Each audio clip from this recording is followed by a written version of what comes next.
So the question was on the potential risks of the politicization of the civil service in the context of a single-party government, right? In a single-party state. The risks are certainly there, but like Malaysia, Singapore operates the Westminster system, right, which means that the civil service is a non-political, non-partisan, independent institution. It is supposed to serve whichever ruling party is in, whichever party is in government.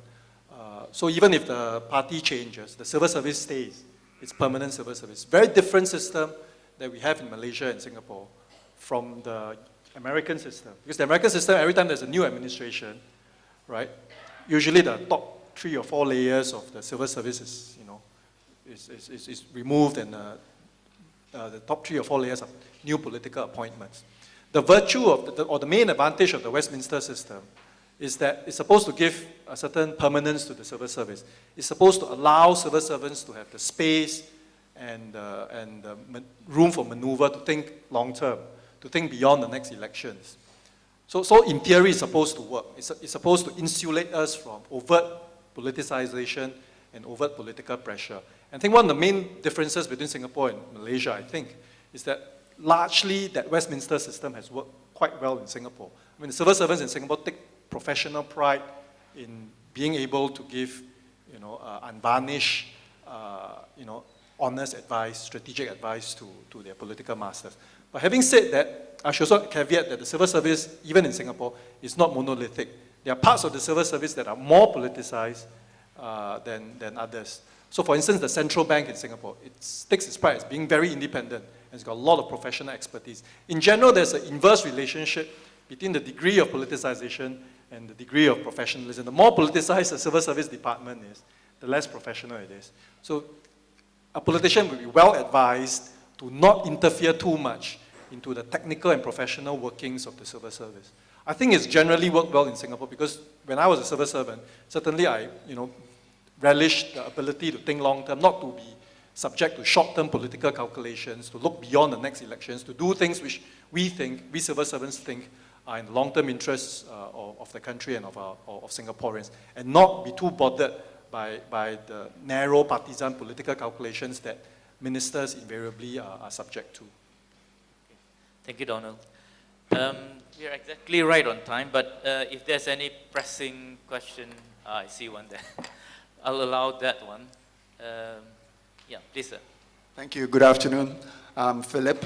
I would like to direct my questions at Datuk Paul Low. Talking about political corruption, would you regard a case which strikes me very much?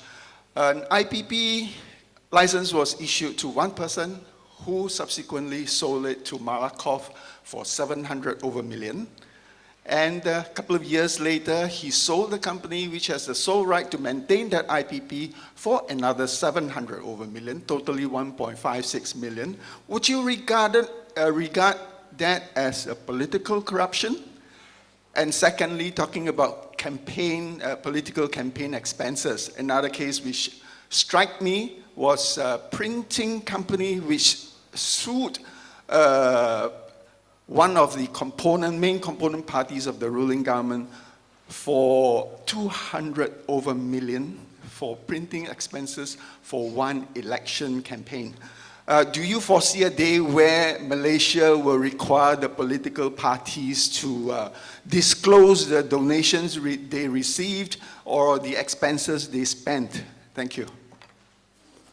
Okay, I think I'll take only that question now. It's quite late, and I'll let Dato' Paul answer that. Okay, the area of passing project, what you mentioned, your case is not the only case. There are many projects here. In fact, one of the issues now we are thinking is, at least we have made recommendation to government, is how to eliminate the go-betweens, the middlemen or the facilitators, you know.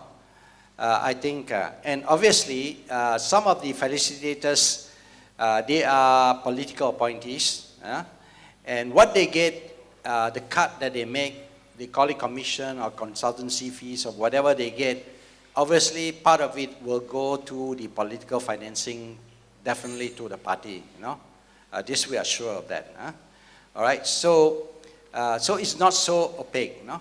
So we need to deal with this middleman. This is where the issue of open tender, open bidding, is the best way to deal with it.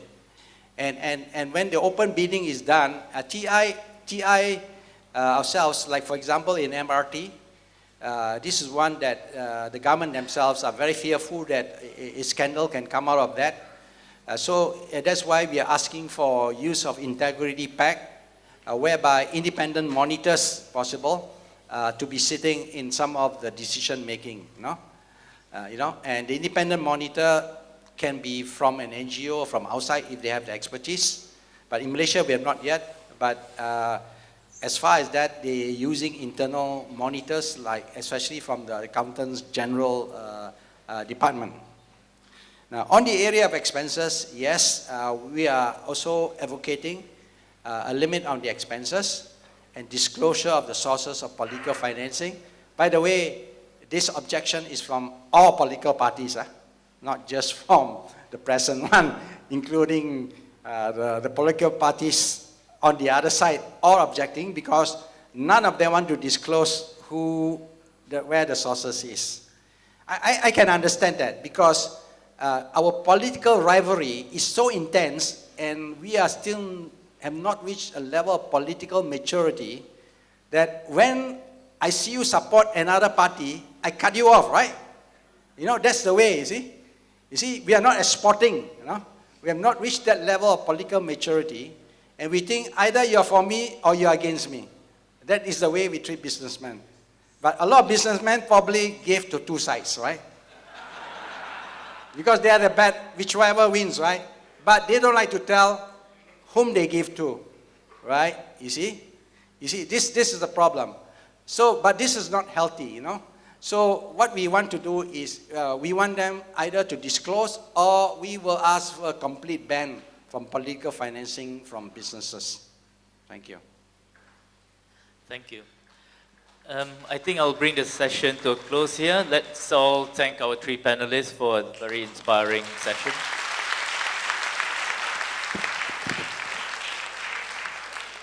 And of course, we must all put our hands together for all the young people at Penang Institute for organizing this conference wonderfully. Thank you.